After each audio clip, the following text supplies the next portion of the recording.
بسم اللہ الحمدللہ والصلاۃ والسلام علی رسول اللہ وعلی آلہ وصحبہ اجمعین اما بعد فاعوذ باللہ من الشیطان الرجیم بسم اللہ الرحمن الرحیم رب اشرح لی صدری ویسر لی امری واحلل عقدۃ من لسانی یفقہوا قولی. السلام علیکم ورحمۃ اللہ وبرکاتہ. الحمدللہ جی اللہ تعالیٰ کے فضل و کرم سے آج ہم لوگ چھٹا جز جو ہے اس کی کچھ آیات کو دیکھیں گے انشاءاللہ. اور یہ سورہ مائدہ ہے. سورہ مائدہ کی آیت نمبر 9 سے لے کے آیت نمبر 11 کی طرف ہم غور کریں گے. اللہ سبحانہ تعالیٰ ویسے تو جو بھی بات اللہ تعالیٰ قرآن مجید میں کہتے ہیں وہ بالکل حق ہوتی ہے, سچ ہوتی ہے, لیکن کچھ آیات آپ کو ایسی ملیں گی قرآن مجید میں جہاں پہ اللہ سبحانہ تعالیٰ کسی چیز کا وعدہ کرتے ہیں. اور یقیناً جب اللہ تعالیٰ کسی چیز کا وعدہ کرتے ہیں تو وہ وعدہ 100% سچا ہوتا ہے. اللہ سبحانہ تعالیٰ یہاں پہ ایک اسی طرح کا وعدہ جس طرح قرآن مجید میں کئی جگہ پہ اللہ تعالیٰ نے وعدے فرمائے مومنین کے لیے, ایک وعدہ یہاں پہ فرمایا کہ وعد اللہ الذین آمنوا وعملوا الصالحات. اللہ تعالیٰ وعدہ کرتا ہے ان سے جو ایمان لاتے ہیں اور اعمال صالحہ کرتے ہیں. اب اللہ وعدہ کر رہا ہے کن لوگوں سے کر رہا ہے؟ جو الذین آمنوا وعملوا الصالحات والے ہیں, کہ اللہ تعالیٰ ان کو کیا کہے گا, لہم مغفرۃ واجر عظیم. جو یہ دو کام کریں گے ان کے لیے دو چیزیں ہوں گی. ایک تو یہ کہ اللہ تعالیٰ فرما رہا ہے کہ میں ان کی مغفرت فرما دوں گا, ان کے گناہوں کو معاف کر دوں گا, اور دوسرا جو ان کو فائدہ ہوگا وہ یہ ہوگا کہ ان کو اجر عظیم عطا فرمایا جائے گا. یہ عظیم کا لفظ آپ کو یاد ہوگا, آیت الکرسی کے آخر میں بھی ہم نے پڑھا تھا, اور میں نے آپ سے کہا تھا کہ جو اللہ اور اس کے رسول کے بتائے ہوئے طریقوں پر چلنے والے ہیں ان کے لیے ہمیشہ اجر عظیم کا وعدہ ہی ہوا ہے. یا فقد فاز فوزا عظیما, یعنی تب بھی ایسی کامیابی جو عظیم ہے. تو اللہ تعالیٰ یہ وعدہ فرماتے ہیں ان کے لیے جو ایمان لاتے ہیں اور اعمال صالحہ کرتے ہیں. اور پھر فرمایا کہ والذین کفروا وکذبوا بآیاتنا, لیکن وہ لوگ جنہوں نے کفر کیا اور انکار کر دیا, جھٹلا دیا اللہ تعالیٰ کی آیات کو, اولئک اصحاب الجحیم, اور ان کے لیے وعدہ یہ ہے کہ وہ پھر جہیم یعنی جہنم کی آگ کے اندر ہوں گے, اور یہی وہ وہاں کے لوگ ہیں. تو اب ہمارے سامنے دو چیزیں سامنے آتی ہیں کہ جو لوگ نیکی پر چلنے والے ہیں وہ دو کام کرتے ہیں, اور جو شر کی طرف چلنے والے ہیں وہ بھی دو کام کرتے ہیں. نیکی پر چلنے والے ایمان لاتے ہیں اور اعمال صالحہ کرتے ہیں, اور جو برائی پر چلنے والے ہیں وہ اللہ کی ایک تو دین میں کفر کر جاتے ہیں, اور کفر کی بہت ساری اقسام ہیں, آج اتنا وقت نہیں کہ ان کو ایکسپلین کریں, بٹ بہرحال ایک تو وہ کفر کرتے ہیں, اور دوسرا کیا کرتے ہیں, اللہ تعالیٰ کی آیات کو جھٹلا دیتے ہیں. یعنی جب حق سچ بات ان تک پہنچتی ہے تو وہ انکار کر دیتے ہیں. واضح آیات بھی ان تک پہنچائی جاتی ہے تو ان کا انکار کر دیتے ہیں. یہ دو ڈفرنٹ آپ کو کیٹیگریز بتائی جا رہی ہیں لوگوں کی جن کا معاملہ آخرت میں بالکل فرق ہوگا. ایک وہ جو جنت کے باغوں میں ہوں گے, اور ایک وہ جو جہنم کے عذاب میں ہوں گے. اچھا, اگلی آیت میں اللہ سبحانہ تعالیٰ فرماتے ہیں کہ اب ہمارے لیے حکم ہے یا ایھا الذین آمنوا, اور علماء اس کے بارے میں کہتے ہیں کہ جب بھی اللہ سبحانہ تعالیٰ قرآن مجید میں یا ایھا الذین کے بعد کچھ بھی کہتے ہیں تو وہ لوگ جن کو مخاطب کیا جا رہا ہے وہ غور سے سنیں بات کو. چاہے وہ یا ایھا الذین آمنوا ہے تو ایمان والے لوگ سارے سنیں کہ اللہ تعالیٰ آپ کیا کہنے لگے, آپ کے لیے حکم آ رہا ہے. یا کہا جائے یا ایھا الناس تو اس کا مطلب ہے سب انسانوں کے لیے ہو رہا ہے. قل یا ایھا الکافرون, اب کافروں کو کہا جا رہا ہے کہ تم غور سے میری بات سن لو. تو اللہ تعالیٰ جس گروہ سے بھی مخاطب ہو وہ غور سے بات سنیں. تو یہاں پہ کہا جا رہا ہے یا ایھا الذین آمنوا, اے ایمان والو, اذکروا نعمت اللہ علیکم, کہ یاد کرو اللہ تعالیٰ کی نعمتوں کو جو تم پر کی گئیں. اللہ تعالیٰ کی جو یعنی اللہ کا شکر ادا کرو, اللہ کا شکر ادا کرو, اللہ تعالیٰ کی نعمتوں کو یاد کرو. اور یہ تو آیت نمبر 11 ہے. اسی طرح اسی سورہ کی آیت نمبر 20 میں موسیٰ علیہ السلام نے بھی یہی الفاظ اپنی قوم سے کہے, یا قومی اذکروا نعمت اللہ علیکم, کہ اے میری قوم اللہ کا شکر ادا کرو, اللہ کی نعمتوں کو یاد کرو. یعنی اگر آپ دنیا میں کامیاب ہونا چاہتے ہو تو اپنے اندر شکر گزاری کا جذبہ جو ہے اس کو پیدا کرو. تو یہ بڑی ویسے تو دیکھنے میں سننے میں بڑی سمپل سی باتیں ہیں, لیکن ان کا مطلب بہت گہرا ہے. اب جہاں پہ یہ کہا گیا کہ ہمیں ایمان بھی لانا ہے, اعمال صالحہ بھی کرنے ہیں, اللہ کا شکر ادا کرنا ہے, شکر گزاری کی سٹیٹ میں رہنا ہے. یعنی مومن تو جو ہے یا وہ صبر کر رہا ہوتا ہے یا وہ شکر کر رہا ہوتا ہے, انہی دو چیزوں کے بیچ میں رہتا ہے ساری عمر. تو آپ یا تو صبر کرتے ہوئے پائے جائیں یا شکر کرتے ہوئے پائے جائیں, اس کے علاوہ تیسری کوئی سٹیٹ نہیں ہے جس میں کوئی مومن پایا جائے. دوسری بات یہ کہ مومن ایمان لائے گا, کس پر ایمان لائے گا؟ ایمان لانے کا تو ویسے بہت ساری چیزیں ہیں, کس پر ایمان لائے؟ آمن باللہ وملائکتہ وکتبہ ورسلہ والیوم الآخر والقدر خیرہ وشر. سب سے پہلے اللہ پر ایمان لائیں کہ اللہ وحدہ لا شریک ہے, اللہ کے فرشتوں پر, آسمانی کتابوں پر, اللہ کے انبیاء پر, قیامت کے دن پر, اور تقدیر پر.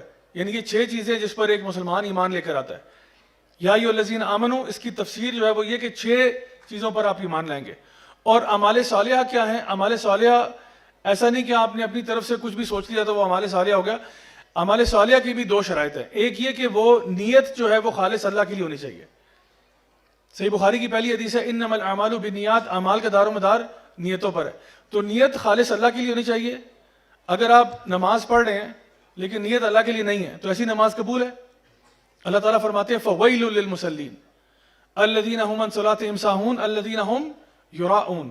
ہلاک ہو جائیں ایسے نماز پڑھنے والے جو دکھاوے کی نمازیں پڑھتے ہیں اور سستی میں نماز کی طرف آتے ہیں. یعنی نماز پڑھنے کا شوق نہیں، بس آ گئے ہیں چونکہ کسی نے کہہ دیا یا کر دیا، لوگوں کے سامنے اپنے آپ کو نیک دکھانا چاہ رہے تھے تو آ گئے، لیکن اللہ کی رضا کے لیے نماز نہیں پڑھتے. اللہ تعالیٰ فرماتے ہیں ہلاک ہو جائیں ایسے نماز پڑھنے والے. تو نماز پڑھنا ویسے تو بڑا اچھا عمل ہے، ہم کہیں ہم تو جی بڑے اچھے لوگ ہیں، لیکن نیت اگر خراب ہے نماز بھی قبول نہیں ہے. اور پھر کبھی کبھار یہ ہوتا ہے نیت بالکل ٹھیک ہوتی ہے، عمل جو ہے وہ شریعہ کمپلائنٹ نہیں ہوتا. ایک انسان جو ہے وہ نیت اس کی بہت اچھی ہے لیکن کام کو ایسا کر رہا ہے جو غیر شرعی ہے. مثال کے طور پہ کوئی شخص جو ہے وہ کہتا ہے کہ جی میں کسی بھرے بھجمے میں جو ہے نا اپنے آپ کو بم سے اڑا دیتا ہوں خالص اللہ کی رضا کے لیے، کیونکہ مجھے یہ لگتا ہے کہ یہ لوگ جو ہیں یہ سارے کے سارے جو ہیں یہ بگڑ چکے ہیں اور کافر ہو چکے ہیں اور یہ ہو چکے ہیں. اگر وہ یہ حرکت کرے گا تو قرآن مجید کی آیات موجود ہے کہ جس نے ایک جان بھی نہ حق لی تو کیا ہوا اس کے ساتھ؟ اس نے گویا پوری انسانیت کا قتل کیا ہے. بریکٹ میں ڈال رہا ہوں چاہے نیت جتنی مرضی اچھی ہو جائے اس کی. ایک بندہ خالص نیت کے ساتھ، بڑے خلوص سے نیت کے ساتھ کوئی فیشن شو آرگنائز کرانا چاہتا ہے اور کہتا ہے یہ ساری جو پروسیڈز ہوں گی وہ میں غزہ میں بھجوا دوں گا اللہ کی رضا کے لیے. تو پہلے آپ اللہ کی نافرمانی کریں گے، آپ فحاشی پھیلائیں گے، بدکاری پھیلائیں گے، عریانی پھیلائیں گے، پھر وہی پیسے اللہ کو دیں گے کہ یہ اللہ کے دین کے لیے میں خرچ کروں. اس طرح سے کام نہیں چلتا. آپ کا کام بھی شریعہ کمپلائنٹ ہوگا اور نیت بھی شریعہ کمپلائنٹ ہوگی، تب وہ اعمال صالحہ میں آئے گا. تو عمل صالح ایسا نہیں ہے کہ آپ نے کچھ اٹھے سوچا کہ چلو یہ کام کر لیتے ہیں یہ بھی نیکی ہو جائے گی. یا انسان جو ہے وہ نبی کی سنت کو کراس کر جائے. کس طرح سے؟ نماز کے اندر ہم جو فرض نماز ہے فجر کی اس میں 2 رکھتے ہیں، آپ کہتے ہیں میں خالص اللہ کی رضا کے لیے 3 رکھتے پڑھوں گا. قبول ہے آپ کی نماز؟ نہیں. یہ آپ جتنے مرضی نہیں، آپ کہیں نہیں میں گڑ گڑا کے روؤں گا نماز کے اندر، 3 رکھتے پڑھوں گا، رو رو کے پڑھوں گا، تب بھی قبول نہیں ہے، کیونکہ آپ نے طریقہ جو بتایا گیا تھا اس کو بدل دیا آپ نے. تو ہمیں کہا جا رہا ہے کہ آپ نے الذین آمنوا والے بنو. اللہ کا وعدہ ہے، اللہ کا وعدہ 100% سچا ہے. جو ایمان لائے گا اور اعمال صالحہ کرے گا اس کے لیے مغفرت بھی ہے اور اجر عظیم بھی ہے. اور پھر اگلی آیت میں یہ کہا جا رہا ہے کہ اگر آپ شکر گزار بن جائیں تو یہ اللہ تعالیٰ کی شکر گزاری کا بیان کرنا چاہیے، بجائے کہ ہمارے اندر نا اکثر ایک مسئلہ ہوتا ہے کہ ہم لوگ جو برائیاں ہوتی ہیں وہ ذکر کرتے ہیں، کیونکہ نا بیڈ نیوز سیل کرتی ہے. بیڈ نیوز سیل کرتی ہے. آپ کسی کے ساتھ بیٹھے نا اور آپ کہیں الحمدللہ کتنا اچھا موسم ہے، حالات کتنے اچھے، کیونکہ یار کوئی اچھی بات کرو نا، کوئی گوسپ تو سناؤ، کیونکہ ہاں یار وہ بیڑا غرق ہو گیا میرے باس کا، ہاں یہ اچھی خبر ہے. تو آپ یعنی ہمارے یہاں پہ نا کلچر بن گیا بیڈ نیوز والا. یعنی یہ جو بریکنگ نیوز آپ سنتے رہتے ہیں ٹی وی پہ بھی، یہ کیا ہے، یہ مسئلہ پڑ گیا، وہ مسئلہ پڑ گیا، یہ تباہ ہو گیا، وہ خراب ہو گیا. تو ایک کلچر ایسا بن گیا جو کہ ڈپریشن اور انگزائٹی اور یعنی اس میں سیڈنس والا معاملہ آتا ہے. حالانکہ ہمیں کہا جا رہا ہے کہ وہ دیکھو جو تمہارے پاس ہے، وہ مت دیکھو جو تمہارے پاس نہیں ہے. گلاس از ہاف ایمٹی یا ہاف فل والی بات ہے نا، کہ آپ یہ دیکھو کہ میرے پاس کیا ہے ورسز کہ میرے پاس کیا نہیں ہے. اپنا جب رمضان میں افطاری سے پہلے فریج کھولتے ہو تو یہ نہ دیکھو کیا کچھ نہیں پڑا ہوا اس فریج میں کہ کاش اس میں یہ بھی ہوتا وہ بھی ہوتا. وہ دیکھو پڑا کیا ہوا ہے اور اس کا شکر ادا کرو کہ الحمدللہ اللہ تعالیٰ نے مجھے یہ بھی عطا فرمایا. تو یہ جو شکر گزاری ہے اس کا جذبہ اپنے اندر پیدا کرنا، ایک ایسا رویہ، ایک ایسا ایٹیٹیوڈ پیدا کرنا جس میں انسان ہر وقت شکر گزاری کی کیفیت میں. اور یہی نبی کریم صلی اللہ علیہ وسلم نے فرمایا تھا کہ ایک مومن کا معاملہ کتنا زبردست ہے کہ وہ اگر اچھا ہوتا ہے تو وہ بھی اس کے لیے اچھا ہوتا ہے، اس پہ وہ شکر کرتا ہے، اور اگر برا بھی ہوتا ہے تو وہ بھی اس کے لیے اچھا ہوتا ہے کیونکہ وہ اس پہ صبر کرتا ہے اور اس کے درجات بلند ہوتے ہیں. تو مومن کا معاملہ تو ہمیشہ ہی اچھا رہتا ہے.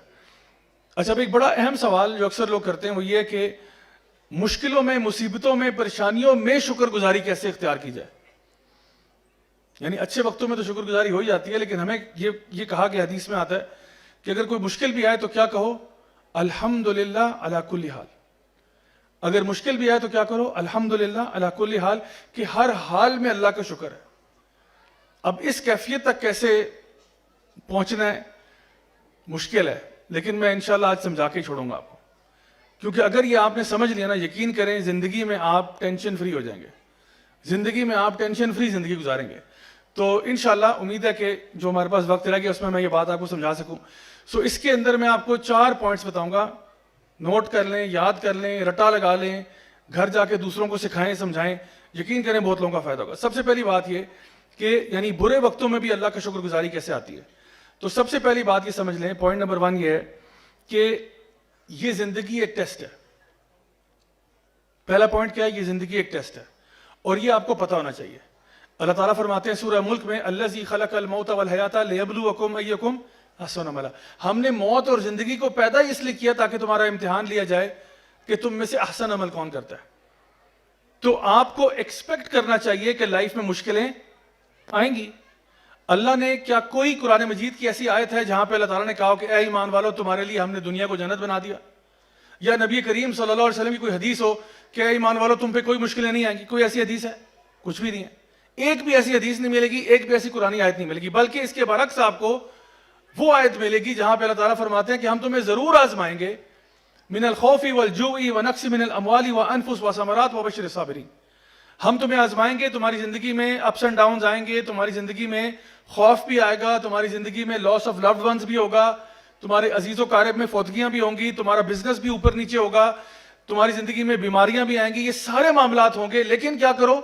جو صبر کرنے والے ہیں ان کو خوشخبریاں سنا دو. تو سب سے پہلی بات میں آپ کو کہہ رہا ہوں کہ لیٹس بی ریئل. ریئلسٹک بات یہ کہ میں اور آپ آزمائے جائیں گے.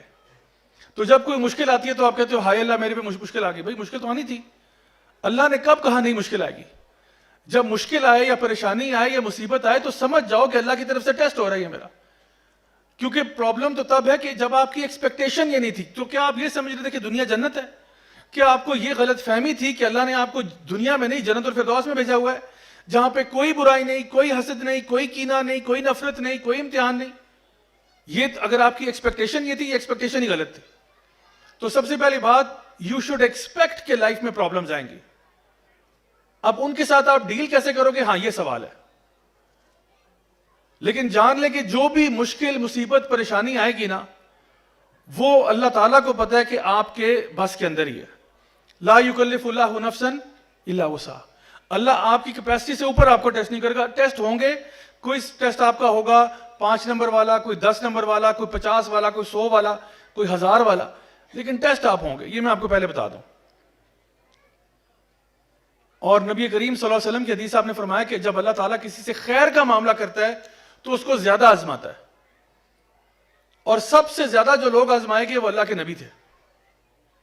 اور آپ نے فرمایا ان میں بھی، اللہ کے انبیاء میں بھی، جو سب سے زیادہ آزمایا گیا آپ نے فرمایا وہ میں ہوں. تو اگر آپ کے اوپر آزمائش آئی ہے، اس کا یہ مطلب نہیں ہے کہ اللہ آپ سے نفرت کرتا ہے. یہ آزمائش آنی تھی. اگر زیادہ آ رہی ہیں الحمدللہ، اللہ تعالیٰ آپ کو مزید درجات بلند کرنا چاہتا ہے. اللہ مزید اپنے سے قریب کرنا چاہ رہا ہے آپ. تو پہلا پارٹ کیا ہوا؟ پہلا ہمارا آج کا پوائنٹ یہ ہے کہ زندگی میں ٹیسٹ آئیں گے، ان کو ایکسپیکٹ کریں. دعا نہ کریں کہ یا اللہ مجھے فتنوں میں ڈال دے، نعوذ باللہ ثم نعوذ باللہ، یہ والی دعا نہیں کرنی آپ نے. لیکن آپ نے کہنا کہ اللہ مجھے یعنی جو ہے نا وہ اللہم انی اسألک العفو والعافیہ، یا اللہ مجھے عافیت ہی چاہیے دنیا میں، فی الدنیا والآخرہ، دنیا آخرت میں مجھے عافیت ہی چاہیے، خیر ہی چاہیے. لیکن بہرحال پھر بھی ٹیسٹ آئیں گے. اور جب ٹیسٹ آئیں تو آپ مینٹلی تیار ہوں کہ بھئی میں نے مینٹلی، فزیکلی، اسپرچولی، ایموشنلی تیار ہوں ہر ٹیسٹ پہ کہ یہ ٹیسٹ ہے، میں نے اس کو ڈیل کرنا ہے. اللہ کی طرف سے یہ میرے اوپر آزمائش ہے، میں نے اس کو بہترین طریقے سے حل کرنا ہے. الذین آمنوا وعملوا الصالحات نہیں چھوڑنا. یہ آیت کی شروع میں کیا تھا؟ الذین آمنوا وعملوا الصالحات. یہ نہیں چھوڑنا. اگر یہ پکڑے رکھوں گا ٹیسٹ، جو مرضی ٹیسٹ آئے، تو پھر مغفرت بھی کا وعدہ بھی ہے اور جنت کا وعدہ بھی ہے، اجر عظیم کا وعدہ بھی ہے. تو ٹیسٹ آئے گا، لیکن میں نے الذین آمنوا وعملوا الصالحات والا ہی بننا. تو پہلا پوائنٹ کیا ہو گیا کہ زندگی ایک ٹیسٹ ہے. دوسرا پوائنٹ یہ ہے کہ وہ انگلش کا ایک ایکسپریشن ہے، وہ کہتے ہیں واٹ ایور ڈزنٹ کل you only makes you stronger. جو بھی زندگی کی مشکلیں اور مصیبتیں، اگر آپ مر نہیں گئے نا تو یقین کریں آپ اس آزمائش میں سے زیادہ طاقتور ہو کے باہر نکلیں گے. کیونکہ دیکھیں یہ پتہ کیسے چلے گا کہ ایک انسان کے اندر کتنا صبر ہے جب تک آپ اس کو صبر والی سچویشن میں نہیں ڈالو گے. ایک انسان کے اندر ایک خیر کا پہلو ہے، اس میں بہادری ہے، لیکن ابھی نظر نہیں آ رہی. وہ بہادری کا پتہ کیسے چلے گا؟ جب تک آپ اسے خوف کی کسی سچویشن میں نہیں ڈالتے. تو اگر آپ کسی سچویشن میں آ گئے ہیں، either you will win اور یو ول لرن. یا آپ جیت جائیں گے یا آپ سیکھ جائیں گے, ایدر وے وہ آپ کے فائدے کی چیز ہے. تو جو بھی مشکل مصیبت آتی ہے وہ آپ کو تباہ کرنے اور برباد کرنے کے لیے نہیں آتی, بلکہ کچھ ایسے امپورٹنٹ لیسنز ہوتے ہیں جو آپ کو سکھانے آتی ہے. اور میں آپ کو بتاؤں کہ پرہیپس پین یا تکلیف شاید آپ کے بہترین استادوں میں سے ایک استاد ہوگا آپ کی زندگی میں. ایسے سبق جو آپ نے کسی کتاب سے نہیں سیکھے وہ آپ پینفل ایکسپیرینسز سے سیکھ جائیں گے. ایسی کوالٹیز جو آپ کی کسی اور شخص نے باہر نہیں نکالی آپ کے اندر سے, وہ پینفل ایکسپیرینسز آپ کے اندر سے کوالٹی باہر نکال دیں گے. تو آپ نے ہمیشہ یہ دیکھنا ہے کہ جو بھی آپ کے اوپر ٹرائل ٹیسٹ ڈیفیکلٹی آ رہی ہے وہ آپ کو آپ کے اندر سے امپروومنٹ نکالنے کے لیے آتی ہے, آپ کو بہتر بنانے کے لیے آتی ہے. تو پہلا چیز کیا تھی کہ ہم نے دیکھا کہ زندگی ٹیسٹ ہے, ہم آزمائے جائیں گے, ہمیں پتہ ہونا چاہیے. دوسری بات یہ ہے کہ جو بھی مشکل مصیبت پریشانی آتی ہے وہ اصل میں ہمیں اسٹرانگر بنانے کے لیے آتی ہے, اور ہمارے اندر سے وہ کوالٹیز نکلتی ہیں جو پاسبل نہیں تھی. اور میں آپ کو بتاؤں کسی ٹیچر کے لیے یہ ممکن ہی نہیں ہے کہ وہ جان سکے کہ اسٹوڈنٹ کتنے پانی میں ہے, یا اسٹوڈنٹ کتنا کوالیفائڈ ہے, یا اسٹوڈنٹ کتنا نالجبل ہے, جب تک اس اسٹوڈنٹ کا ٹیسٹ نہیں ہوگا. ٹیسٹ ہوگا تو پھر جا کے پتا چلے گا کہ واقعی میں اس نے کتنا سکور کیا اور یہ کہاں تک پہنچا ہے. تو اس لیے دوسری بات یہ کہ وٹ ایور ڈزنٹ کل you only makes you stronger. تیسری بات یہ ہے کہ جو بھی مشکلیں آتی ہیں, پریشانیاں آتی ہیں, یہ اصل میں ہمارے گناہوں کا کفارہ بھی ہوتی ہیں. نبی کریم صلی اللہ علیہ وسلم کی حدیث سے آپ نے فرمایا کہ جو چھوٹی سے چھوٹی پریشانی تمہیں ہوتی ہے, حتیٰ کہ اگر تمہیں کوئی کانٹا بھی چبھ جائے, اس کے بدلے بھی اللہ تعالیٰ تمہارے گناہوں کو معاف کر دیتا ہے, گناہوں کو دھو دیتا ہے. اب کانٹا چبھنا کتنی چھوٹی سی چیز ہے, اور یہ فرمایا اس سے پہلے کہ چھوٹی سے چھوٹی پریشانی بھی ہو, حتیٰ کہ کانٹا بھی چبھ جائے. تو چھوٹی سے چھوٹی پریشانی جو ہے وہ تو یہ بھی ہو سکتی ہے کہ آپ کو 2 سیکنڈ کے لیے کبھی آپ گھر سے باہر نکلے اور آپ کو لگا کہ میری چابیاں کہاں رہ گئی ہیں. تو وہ چابیاں کہاں رہ گئی, آپ نے تھوڑا سا سرچ کیا, یہ جو 2 سیکنڈ کی تکلیف ہوئی تھی آپ کو, اس کے بدلے بھی اللہ تعالیٰ آپ کے کچھ گناہوں کو دھو دیتا ہے. تو جان لیں کوئی بھی تکلیف آپ کی ضائع نہیں جاتی. اللہ کو پتہ ہے, اللہ کو آپ کے دل کے حال بھی پتہ ہے. چھوٹی سے چھوٹی تکلیف ہو تو رہا یہ کہ کوئی بڑی مشکل آپ پہ آئی ہو, کوئی بڑی پریشانی آپ پہ آئی ہو, اس سے سوچیں کتنے گناہ آپ کے دھل رہے ہوتے ہیں. جب کوئی شخص بیماری کے اندر ہوتا ہے, یہ بھی ایک تکلیف ہے نا. ہمیں کہا کہ جب کسی بیمار سے ملنے جاتے ہو تو اسے کیا کہو, لا باس طہور انشاءاللہ, کہ آپ فکر نہ کرو یہ تمہارے پیوریفیکیشن کا ذریعہ بنے گی, تمہاری صفائی کا ذریعہ بنے گی. اور حدیث میں آتا ہے کہ ایک بیمار شخص جو یہی کہتا ہے کہ الحمدللہ علی کل حال, بیماری میں بھی اللہ کا شکر ادا کرتا ہے, وہ بیماری سے جب باہر نکلتا ہے تو ایسا نکلتا ہے جیسے ایک نیو بورن بیبی ہوتا ہے. گناہ اس کے جھڑ چکے ہوتے ہیں. تو یا تو گناہ ادھر جھڑیں گے یا پھر ادھر جھڑیں گے. یہاں جھڑ جائے تو بہتر ہے, وہاں جھڑیں تو پھر مسئلہ ہے. یہاں کی تکلیف برداشت ہو جاتی ہے, یہاں کی تکلیف اتنی بڑی نہیں ہے, وہ ادھر کی آگ برداشت نہیں ہوگی. تو اس لیے اگر کوئی مشکل یا مصیبت آتی ہے, اس کا ایک اور تیسرا فائدہ میں آپ کو یہ بتا رہا ہوں کہ اس پہ بھی اللہ کا شکر کرو کہ الحمدللہ علی کل حال, کہ چلو یہیں پہ اللہ نے میرا جو کرنا تھا وہ ہو گیا, اب شکر آگے جا کے نہیں ہوگا. کیونکہ اگر اللہ تعالیٰ نے آپ کی رسی دراز کر دی, اللہ اکبر کبیرہ, پھر بچو, پھر بچو. کیونکہ فرعون کے ساتھ کیا ہوا تھا, آپ کو کیا ظاہری طور پہ کیا نظر آ رہا ہے, فرعون عیاشیاں کر رہا ہے. ایک بھائی نے مجھے بھی کچھ دنوں پہلے ان کا میسج آیا, مجھے کہتے ہیں یار یہ امبانی کو کیوں کچھ نہیں ہو رہا, مکیش امبانی اور اس کا بیٹے کی کہ ان پہ کیوں نہیں عذاب آ رہے, اور ان پہ کیوں نہیں اللہ کی بارشیں ہو رہی ہیں عذابوں کی. یہ لوگ تو یہ کرتے ہیں, وہ کرتے ہیں, فلاں کرتے ہیں, پوری دنیا سے انہوں نے سیلیبریٹیز بلا کے ان کو نچوا دیا اور فلاں کروا دیا. تو بھائی آپ اللہ کو اللہ والے کام اللہ کو کرنے دیں. آپ اللہ نہ بنے جو نا, برائے مہربانی. آپ بندے ہیں, آپ بندے بن کے رہیں. اللہ بہتر جانتا ہے کس کے دل میں کیا ہے, اللہ کو بہتر پتا ہے کس کو کتنی ڈیل دینی ہے. اللہ کا علم کمپلیٹ ہے, ہمارا نام مکمل ہے. آپ اب بیٹھ کے فیصلے کریں گے کہ جی اس کو عذاب دو اور اس کو وہ دو. آپ سے کس نے مشورہ لیا, کسی نے بھی نہیں لیا. اگر اللہ نے اس کی قسمت میں ہدایت لکھی ہوئی, اس کو ہدایت مل جائے گی. اگر نہ لکھی ہوئی تو پھر فرعون کا انجام ہمارے سامنے ہے کہ ساری زندگی عیاشیاں کرتا رہا, لیکن جب پکڑا گیا تو ایک ہی دفعہ پکڑا گیا. پھر سمندر 2 حصے ہوا, بیچ میں تباہ و برباد ہو گیا. اللہ نے اس کو قیامت تک کے لیے عبرت کا نشان بنا دیا. تو اگر اللہ کسی کو ڈھیل دے رہا ہے تو اس کے بارے میں یہ نہ سوچیں کہ وہ اس کا لائف سٹائل بہت اچھا اور زبردست ہے. کیونکہ ہم لوگ عام طور پہ نا لوگوں کو انسٹاگرام پہ دیکھ رہے ہوتے ہیں, یار اس کی لائف تو بڑی کمال لگ رہی ہے, اس پہ تو عذاب نہیں آ رہے, عذاب تو سارے میرے پہ آئے ہوئے, فلاں کی لائف بھی بڑی کمال لگ رہی ہے, اس کی بھی لائف اچھی لگ رہی ہے. بھائی آپ کو کیا پتا اس کی لائف میں کیا چل رہا ہے؟ کیا صرف کامیابی اور سکسیس اور ہیپینس ظاہری ہوتی ہے؟ میں خود گواہ ہوں, کتنے لوگوں کے میں نے وہ کاؤنسلنگ سیشنز لیے ہیں جو کہ ظاہری طور پہ ڈی پیوں پہ آپ دیکھیں تو آپ کو لگے گا کہ سب سے دنیا کے خوش لوگ ہی ہیں, لیکن جب سیشن لینے کے لیے آتے ہیں تو پتہ چلتا ہے کہ ایک قیامت ٹوٹی ہوئی ہے ان کے اوپر. فیملی کے مسئلے پڑے ہوئے ہیں, اسپرچل مسئلے پڑے ہوئے ہیں, ٹینشنیں اور ڈپریشنیں اور کیا کیا چیزیں ہیں. ایک صاحب یہیں اسلام آباد سے ان کا تعلق تھا, بڑے ویل آف آدمی ہیں, بڑے ویل آف. تو مجھے انہوں نے اپنے گھر بلایا کہ جی میرا بیٹا ہے, وہ ٹین ایجر ہے, اس کی نظر کاؤنسلنگ کر دیں. تو میں وہاں پہ گیا تو ان سے جو نا بات چیت ہوئی, تو میں نے کہا کہ آپ سے پہلے میں بات کرتا ہوں کہ آپ بتائیں کہ آپ گھر میں نماز پڑھتے ہیں؟ انہوں نے کہا نہیں میں نہیں پڑھتا. میں نے کہا آپ باپ ہیں, آپ رول ماڈل ہیں, آپ کو تو چاہیے آپ سب سے پہلے نماز پڑھا کریں. تو کہتے ہیں مجھے نماز پڑھنے کی کیا ضرورت ہے, میرے پاس تو سب کچھ ہے. میں نے کہا سب کچھ ہے اسی لیے آپ نے مجھے بلایا کسی کام کے لیے, اگر سب کچھ ہوتا تو آپ مجھے نہ بلاتے. تو پھر وہ ذرا ایموشنل ہو گئے اور کہتے ہیں کہ میں فرینکلی اپنی لائف سے تنگ آ چکا ہوں, میری بیوی مجھے نہیں پتا ہوتا وہ کہاں ہوتی ہے, میرا بچہ کہتے ہیں میرے منہ پہ کہتا ہے شٹ اپ ڈیڈ اور چلا جاتا ہے. کہتا ہے میں لعنت بھیجتا ہوں ایسی زندگی کی پہ, ہمارے پاس گاڑی ہے, بنگلے, یہ سب کچھ ہے, لیکن میں لعنت بھیجتا ہوں ایسی زندگی پہ کہ جہاں پہ نہ بیوی میرے کنٹرول میں, نہ میرے بچے میرے کنٹرول میں, بلکہ اتنا کچھ ان پہ لگانے کے بعد, ان پہ خرچ کرنے کے بعد الٹا مجھے شٹ اپ کرا کے چلے جاتے ہیں. آئی فیل لائک دس اسمال, میں اتنا چھوٹا محسوس کرتا ہوں. تو میں نے کہا ابھی آپ کہہ رہے تھے کہ آپ کو نماز کی ضرورت نہیں ہے کیونکہ آپ کے پاس سب کچھ ہے.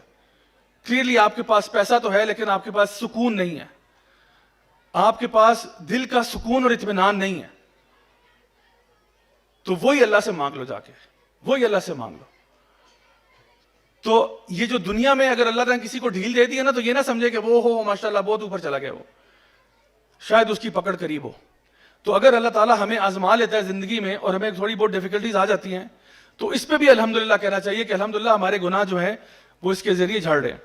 اور آخری بات یہ, چوتھا پوائنٹ وہ یہ ہے کہ یہ بات تو میں چاہوں گا کہ آپ اس کو نا گھول کے پی جائیں. وہ کیا ہے کہ اللہ کے پلان سب سے بیسٹ ہوتے ہیں. روز جب صبح اٹھیں نا, 2 دفعہ صبح, 2 دفعہ دوپہر میں, 2 دفعہ شام میں, اب آوازیں بلند کہہ دیا کریں اللہ کے پلان سب سے بیسٹ ہوتے ہیں, اللہ کے پلان سب سے بیسٹ ہوتے ہیں. اور پھر یقین کریں اس بات پر کہ اللہ کے پلانز واقعی میں بیسٹ ہوتے ہیں. شاید میری عقل میں سمجھ میں وہ بات نہیں آتی, لیکن واقعی اللہ کے پلانز بیسٹ ہوتے ہیں. اللہ تعالیٰ کے پلانز کیوں بیسٹ ہوتے ہیں؟ کیونکہ اللہ تعالیٰ العلیم ہے اور الحکیم ہے. سب سے زیادہ علم والا بھی اللہ ہے اور سب سے زیادہ حکمت والا بھی اللہ ہے. اور میری عقل نہ اتنی ہے, نہ میری حکمت اتنی ہے, اور میں دنیا کائنات کی چیزوں کو بالکل بھی نہیں سمجھ سکتا. ہمیں اللہ تعالیٰ نے کچھ چھوٹی موٹی چیزیں دی ہوئی ہیں. ہمارے پاس آئی سائٹ ہے, آپ سب کو میں نظر آ رہا ہوں اس وقت, لیکن اس دیوار کے پیچھے کیا ہے نہیں پتا. آئی سائٹ ہے لیکن اتنی بھی نہیں ہے. آپ سب کو امید کرتا ہوں میری آواز آ رہی ہوگی. آواز آ رہی ہے لیکن ساتھ والی مارکی میں کیا باتیں چل رہی ہیں ہمیں نہیں پتا. تو ہماری ہیئرنگ بھی ہے لیکن اتنی بھی نہیں ہے. ہمیں اللہ تعالیٰ نے اسٹرینگتھ دی, ہم کوئی پانی کا گلاس اٹھا لیتے ہیں, مائکروفون اٹھا لیتے ہیں, کتاب اٹھا لیتے ہیں, یہ ٹیبل بھی اٹھا لیں گے انشاءاللہ, لیکن باہر کھڑا ہوا ٹریکٹر یا بس ہم نہیں اٹھا سکتے. تو طاقت ہے لیکن اتنی بھی نہیں ہے. اسی طرح سے اللہ تعالیٰ نے ہمیں عقل عطا فرمائی ہے. عقل ہے, ہم چیزیں سوچ سکتے ہیں, سمجھ سکتے ہیں, لیکن اتنی بھی نہیں ہے کہ ہم پوری کائنات کے سارے راز سمجھ جائیں, پورے کائنات کے سارے فیصلے سمجھ جائیں. وہ اللہ کو ہی پتہ ہے کہ وہ کیا ہے. بٹ یہ آپ کو کم از کم پتہ ہونا چاہیے کہ اللہ کا پلان جو بھی ہوگا وہ میرے لیے بیسٹ ہوگا. صحابہ کہا کرتے تھے کہ جب ہم اللہ تعالیٰ سے دعا کرتے ہیں اور ہماری دعا قبول ہوتی ہے تو بڑی خوشی ہوتی ہے, اور جب دعا قبول نہیں ہوتی تو زیادہ خوشی ہوتی ہے, کیونکہ پہلے جو ہم نے مانگا تھا وہ ہماری چاہت تھی, اب جو ہوگا وہ اللہ کی چاہت سے, اللہ کی مرضی سے ہوگا, اور یقیناً اللہ کی مرضی ہماری مرضی سے تو بہتر ہی ہے. پتہ نہیں اللہ تعالیٰ کیا خیر دینے لگا مجھے اس میں. میری جو دعا میں نے مانگی تھی وہ تو پوری نہیں ہوئی, لیکن پتہ نہیں اس کے بدلے میں اللہ کیا دے گا, کیونکہ مجھے یقین ہے اس بات کا, مجھے یقین ہے کہ اللہ میری ماں سے زیادہ محبت کرتا ہے میرے سے. مجھے یقین ہے اس بات کا کہ اللہ تعالیٰ کا وعدہ سچا ہے کہ اگر میں ایمان لے آؤں, اعمال صالحہ کروں, اللہ تعالیٰ مجھے معاف بھی کر دے گا, اللہ تعالیٰ مجھے اجر عظیم عطا فرمائے گا. مجھے یقین ہے اس بات کا. مسئلہ تب ہوتا ہے جب ہمارا یقین جو ہے نا وہ اللہ کی ذات سے اٹھ کر کسی اور چیز پر چلا جاتا ہے, کہ مجھے یقین ہے میں فیل ہو جاؤں گا, یقین ہے میں تباہ ہو جاؤں گا, یقین ہے میں برباد ہو جاؤں گا. کس نے کہا آپ کو برباد ہو جائیں گے؟ کس نے کہہ دیا؟ اللہ پر یقین کرو, لوگوں پر, بندوں پر اور اپنی دماغ اور عقل پر یقین نہ کرو. اللہ پر یقین کرو کہ اللہ کبھی تمہیں ضائع نہیں کرے گا. جو بھی ہوگا ایک تو وہ تمہاری کیپیسٹی کے اندر ہی ہوگا, لا یکلف اللہ نفسا الا وسعہا, اور جو بھی کچھ ہوگا وہ تمہیں اوپر اٹھانے کے لیے آئے گا, تمہارے درجات بلند کرنے کے لیے آئے گا, تمہارے گناہوں کو معاف کرنے کے لیے آئے گا. میں آپ کو بتاؤں میری لائف میں کئی ایسے واقعات ہوئے جہاں پہ مجھے ایسا لگا کہ پتہ نہیں یہ میرے ساتھ ایسا کیوں ہوا ہے, کیا اس کی کیا ضرورت تھی. چاہے وہ کہیں پہ انسان ہوتا ہے نا, کہیں پہ داخلہ لینا ہوتا ہے تو وہاں داخلہ نہیں ہوتا آپ کا. آپ کسی اسکول میں اپلائی کرتے ہیں, ادھر آپ کا ایڈمیشن نہیں ہوا. کسی کالج کے لیے اپلائی کرتے ہیں, ادھر داخلہ نہیں ہوا. کسی یونیورسٹی میں اپلائی کیا, ادھر نہیں ہوا. کہیں جاب کرنا چاہتے تھے یا کوئی بزنس سیٹ اپ کرنا چاہتے تھے, وہ نہیں ہوا جو آپ چاہتے تھے, کسی سیکنڈری رول میں چلے گیا. اب آپ رو رہے ہیں کہ ہائی میرے ساتھ ایسا کیوں ہوا, حالانکہ اس میں ایسی کیا بات تھی, کون سی قیامت آ جانی تھی اگر میرا ایڈمیشن وہاں نہ ہوتا یا وہاں پہ جاب نہ لگتی, کون سی کوئی آسمان پھٹ جانا تھا. لیکن اللہ کا فیصلہ تھا, نہیں ہوا. آپ نے بہرحال کوشش پوری کی اپنے طور پہ, تو اللہ تعالیٰ آپ کو بتا دیتا ہے کہ کچھ عرصے کے بعد ہی کہ وہ فیصلہ کیوں ہوا تھا آخر. تو آپ کا کام یہ ہے کہ آپ محنت ضرور کریں, کوشش ضرور کریں, جس بھی راستے کی طرف آپ جانا چاہتے ہیں ہو جائے الحمدللہ, نہیں ہوتا کوئی مسئلہ نہیں, اللہ تعالیٰ ہمارے ساتھ ہے, کوئی ٹینشن کی بات نہیں ہے. میں آپ کو بتاؤں, میرا شروع میں پلان تھا یہاں پاکستان میں 2 ڈفرینٹ انسٹیٹیوٹس میں اپلائی کرنے کے لیے, ایک جی آئی کے اور ایک نسٹ. دونوں میں میرا نہیں ہوا, حالانکہ میں نے محنت بھی بڑی کی, کوشش بھی کی, نمبر بھی میرے اچھے آتے تھے, پڑھائی کا شوق بھی تھا, یہ نہیں کہ میں نالائق تھا نکما تھا, لیکن دونوں میں نہیں ہوا ڈسپائٹ دا فیکٹ کہ میں نے بہت پڑھائی کی اور جی میٹ سیٹ کے پاس پیپرز بھی کیے, سب کچھ کیا. اور افسوس اس ٹائم پہ ہوتا ہے جب آپ کی کلاس کے جو تھوڑے بہت نالائق لڑکے ہوتے ہیں ان میں سے کسی کا ہو جاتا ہے, پھر آپ کو کچھ ذرا ایکسٹرا مرچیں لگ رہی ہوتی ہیں کہ بھئی یہ کیسے ہو گیا, اور پھر آپ کہتے ہو یا اللہ مطلب یہ کیا, یہ کون سی ناانصافی ہے کہ بھئی میں پڑھ کے لکھ کے اتنی محنت کر کے پھر بھی نہیں ہوا اور کسی اور کا ہو گیا. تو پھر ایک وقت آتا ہے کہ انسان کہتا ہے آخر میرے ساتھ ہی ایسا کیوں ہو رہا ہے, اور یہ ہونا نہیں چاہیے. Actually this is part of minor شرک, کہ جب اللہ کے فیصلوں پہ نا انسان یہ کہے کہ اللہ میرے ساتھ ایسا کیوں ہو رہا ہے. لیکن میں اپنے زمانے جاہلیت کی بات کر رہا ہوں, تو یہ بات تھی, تو وہاں نہیں ہوا. بہرحال لانگ سٹوری شارٹ یہ کہ میں پھر اپنا کریئر تھوڑا سا چینج کرتے ہوئے انگلینڈ چلا گیا. وہاں پہ جا کے میں نے اپنا بیچلرز کمپلیٹ کیا, اس کے بعد آسٹریلیا گیا, وہاں سے ماسٹرز کیا, اس کے بعد دبئی چلا گیا, وہاں پہ کوئی تقریباً 4 سال لگا دیے. اس کے بعد اچانک سے میں مولوی بن گیا. مولوی بن کے خیال آیا کہ پاکستان واپس آ جانا چاہیے, پاکستان واپس آ گیا. اور پھر خیال آیا کہ ایک ایسا ادارہ بناتے ہیں جو کہ خیر کے کام کو, خیر کی دعوت کو پھیلائے. تو الحمدللہ یہ کام بھی شروع ہو گیا, اور تب سے اب تک اسی ادارے کے ساتھ ہوں. تو مجھے یاد ہے کہ جب شروع کے 2-3 سال گزرنے کے بعد ایک دن میں اپنے کمپیوٹر پہ کچھ کام کر رہا تھا, تو مجھے ای میل آیا جی آئی کے سے کہ we would request the pleasure of your company. تو میں نے اپنی ٹیم کے بوائز کو فون کیا, میں نے کہا بوائز بلاوا آ گیا. تو ہم سارے گاڑی بھر کے جو ہے وہ جی آئی کے پہنچ گئے. اور آپ کی سوچ ہے جو پروٹوکول وہاں ملا, جو ان کے ڈین اور ہیڈ آف ڈپارٹمنٹس اور بچے اور پھولوں کے گلدستے اور پھول نچھاور ہو رہے ہیں. میں تو حیران تھا کہ میری انٹری کیسی ہوئی ہے جی آئی کے میں. جی آئی کے ٹوپی میں پورا شہر ہے, مطلب ان دیواروں کے پیچھے پورا ایک شہر جو ہے نا وہاں پہ بستا ہے. تو وہاں پہ بھی جس پروٹوکول کے ساتھ گئے, تو میں جب وہاں پہ ٹاک دینے کے لیے گیا آڈیٹوریم میں, تو میں نے پہلی بات ان سے یہ کی کہ میں نے کہا السلام علیکم ایوری ون, میں آپ کا اینٹی ٹیسٹ فیل ہوا تھا. تو سارے ہنسنا شروع ہو گئے. میں نے کہا کہ دیکھیں میں یہاں پہ پڑھنے کے قابل تو نہیں تھا, لیکن آج پڑھانے کے قابل ہو چکا ہوں. اور یہی بات میں نے کی جب میں نسٹ پہلی دفعہ گیا تھا, اور نسٹ اس کے بعد درجنوں دفعہ گیا اس کے بعد. تو الحمدللہ اللہ تعالیٰ نے دروازے کھولے. اور آج اگر آپ مجھ سے پوچھیں کہ جی جو وہ فیصلہ ہوا تھا, کیونکہ اس ٹائم پہ میں واقعی میں نا ڈسگرنٹلڈ بھی تھا, اور اگر سچ پوچھیں تو اللہ تعالیٰ سے تھوڑا ناراض بھی تھا کہ اللہ آخر مجھ جیسا مسکین اگر ایک یونیورسٹی میں داخلہ لے لے تو کون سی قیامت آ جائے گی. ایک تیرا مسکین بندہ اگر جی آئی کے میں چلا جائے یا نسٹ میں چلا جائے تو کون سی قیامت آ جائے, کون سا آسمان پھٹ جانے ہیں, کون سا زمین ریزہ ریزہ ہو جائے, کیا ہو جائے گا. میں نے کیا مانگا ہے, میں نے کوئی بہت بڑی چیز مانگ لی ہے, کوئی بہت ہی کوئی توپ چیز میں نے ڈیمانڈ کی, کیا میں نے مانگا. لیکن اللہ کے پلانز میرے لیے کچھ اور تھے. اس لیے میں نے کیا کہا تھا آپ سے صبح, کیا کہنا ہے آپ نے, اللہ کے پلان سب سے بیسٹ ہوتے ہیں. اور یقین کریں آپ کو ابھی سمجھ میں نہیں آئے گی, شاید آپ کو مہینے بعد سمجھ میں آ جائے, شاید 6 مہینے بعد, شاید 7 بعد, شاید 2 سال بعد, شاید 5 سال بعد, لیکن یقین جانیے سمجھ ضرور آئے گی آپ کو کہ اللہ نے وہ کیوں کیا تھا آپ کے ساتھ. ایک بھائی میرے پاس آئے, وہ ان کا نا کہیں پہ انٹرسٹ تھا رشتے کے پوائنٹ آف ویو سے, تو وہاں پہ تو ان کا رشتہ نہیں ہوا. تو وہ کیا ہوا کہ وہ جو خاتون تھی ان کی شادی نا ماں باپ نے کہیں اور کروا دی. اب وہ بیچارہ آ رہا ہے میرے پاس کہ وہ شادی اس کی ہوگی, اب میں کیا کروں. میں نے کہا اب تو کچھ نہیں ہو سکتا, اب تو بس تم اللہ سے دعا ہی کر سکتے ہو, اور تو کوئی, کیونکہ اس کی شادی ہوگی, اب وہ گئی, اب آپ چھوڑیں اس کو. تو وہ بڑا پریشان ہوا, اس نے کہا کہ جی نہیں اب تو میں تو مر جاؤں گا, میں فلاں گا. وہ فلمی قسم کے ڈائلاگ بولنا شروع ہو گیا. تو میں نے کہا بھائی ریلیکس کرو, کوئی ایسا نہیں ہوتا, اللہ تعالیٰ تمہارے لیے اور معاملہ کرے گا. کچھ عرصے کے بعد پتہ چلا کہ اس کی شادی ہو رہی ہے، تقریباً 4-5 سال کے بعد، اور پتہ چلا کہ اپنی پسند کی شادی ہے. تو میں تو اس پہ اور بھی حیران ہوا. تو کیونکہ اس نے تو کہا تھا کہ میں قسم کھاتا ہوں میں آئندہ شادی نہیں کروں گا اور یہ نہیں ہوگا اور وہ نہیں ہوگا. تو جب پتہ چلا پسند کی شادی ہے. تو جب میں نے اسے پوچھا کہ بھائی کیا ہیلو خیریت سب ٹھیک، تو کہتا ہے کہ نہیں میں تو اللہ کا شکر ادا کرتا ہوں کہ وہاں نہیں ہو رہی جہاں پہ پہلے میں نے سوچا تھا، کیونکہ تھینکس ٹو سوشل میڈیا. کہتا ہے میں اس کو یہ میں آپ کو ریکمینڈ نہیں کر رہا، برائے مہربانی kids don't try this at home. وہ کہتا ہے میں اس کو پچھلے 4-5 سال سے سٹاک کر رہا تھا، تو مجھے اب پتا چلا کہ وہ شادی کے بعد اس کے کس طرح تیور بدلے اور اس کی اصل پرسنالٹی کیا تھی. کیونکہ اصل میں اسکول کالج یونیورسٹی میں تو آپ کو پتہ نہیں چلتا، ہر بندہ اپنے اپنے بیسٹ بیہیویئر پہ ہوتا ہے. تو کہتے ہیں اس کا تو مجھے اب سوشل میڈیا دیکھ کے آئیڈیا ہو رہا ہے کہ میں تو اس جیسی لڑکی کے ساتھ تو میرا تو نہیں یعنی وہ جو ہے نا کام چلنا تھا. تو کہتے ہیں اب جہاں پہ میری ہو رہی ہے تو الحمدللہ وہ میری 100% پسند کے ساتھ ہے، میرے پیرنٹس بھی راضی ہیں، میری فیملی بھی خوش ہے، اور میں اللہ کا جتنا شکر ادا کروں گا میں کہ اللہ نے مجھے اس آفت سے بچایا اور یہاں پہ اللہ نے جوڑ دیا. حالانکہ 5 سال پہلے وہ کیا کہہ رہا تھا، میں مر جاؤں گا، میں تباہ ہو جاؤں گا، میں خودکشی کر لوں گا، جذباتی ہوا تھا. تو اللہ کے پلانس کیا ہوتے ہیں؟ بیسٹ ہوتے ہیں. بس یہ اپنے ساتھ چیز باندھ لو کہ اللہ کے پلانس ہمیشہ بیسٹ ہوتے ہیں.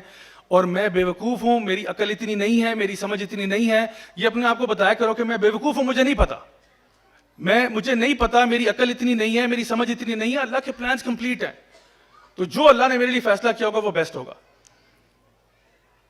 تو یہ بات یاد رکھیں کہ جب آپ اللہ کے ساتھ یہ ریلیشن شپ آپ کا ہوگا نا، جب آپ کو یہ پتا ہوگا کہ اللہ میرے لیے کافی ہے،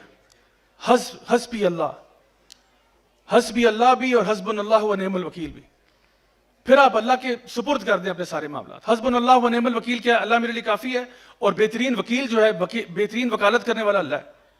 وکیل کا معاملہ کیا ہوتا ہے؟ آپ اپنا سارے غم لیتے ہو، اپنا کیس بناتے ہو، وکیل کو پکڑا دو، جی تو جان تیرا کام جانے، کیونکہ مجھے کیس لڑنا نہیں آتا، میں لیگل ٹرمنالوجیز نہیں سمجھتا، بھائی جان یہ فائلیں پکڑیں، اب مجھے کیس جتوائیں. یہی کام اپنے اپنے غموں اور دکھوں کے ساتھ کرنا ہے، کیس بنائیں، اللہ کے سپرد کر دیں. اور اللہ نعم الوکیل، بہتری، اللہ وہ وکیل ہے جو کبھی کیس نہیں ہارتا. اپنے سارے غموں کا پیکج بنڈل بنا کے نا اللہ کے سپرد کریں گے، اللہ تو جان تیرا کام جانے، میں تجھ پہ بھروسہ کرتا ہوں، یا اللہ میں تجھ سے محبت کرتا ہوں، یا اللہ مجھے پتا ہے تو مجھے کبھی ضائع نہیں کرے گا. تو پھر آپ کا دل جو ہے نا وہ ریلیکس ہو جاتا ہے، کیونکہ کیس آپ نے اللہ کے حوالے کر دیا، آپ کے پاس تو ہے ہی نہیں فائل آپ کے پاس تو ہے ہی نہیں، آپ نے تو اللہ کے سپرد کر دیا سارا معاملہ. تو پھر آپ ریلیکس ہو جاتے ہیں. پھر پتہ کیا معاملہ ہوتا ہے، پھر آپ اللہ کو نہیں بتاتے کہ اللہ میری پرابلمز کتنی بڑی ہیں، آپ اپنے پرابلمز کو بتاتے ہو میرا رب بہت بڑا ہے. تم جانتے ہو میرا رب کون ہے؟ میرا رب بہت بڑا ہے. تم کون ہوتے ہو میری زندگی میں آنے والے؟ یعنی پھر یہ چینج آف مائنڈ سیٹ ہے بالکل. تو اس مائنڈ سیٹ کے ساتھ جب آپ زندگی گزاریں گے نا تو آپ کو کبھی غم، ٹینشن، ڈپریشن، یہ چیزیں آپ کے ارد گرد پھڑکیں گی بھی نہیں، کیونکہ آپ کا اللہ سے ریلیشن شپ اتنا مضبوط ہو چکا ہے، اللہ پر یقین ہو چکا ہے. اور اپنے غموں پر یقین نہیں ہے آپ کو اپنے رب پر یقین ہے. تو یاد رکھیں زندگی ایک ٹیسٹ ہے. Whatever doesn't kill you only makes you stronger. جو بھی مشکل آتی ہے اس سے ہمارے گناہ جو ہیں وہ جھڑ جاتے ہیں، اور اللہ کے پلانز بالآخر سب سے بیسٹ ہوتے ہیں. یہ 4 چیزیں اپنے ساتھ باندھیں اور ہر حال میں اللہ کا شکر ادا کریں، اور جنت جو ہے نا وہ دروازے کھلے ہوں گے اور آپ وہاں داخل ہو رہے ہوں گے. اللہ تعالیٰ ہم سب کو نیک عمل کرنے کی توفیق عطا فرمائے. بارک اللہ فیکم، والسلام علیکم ورحمۃ اللہ وبرکاتہ.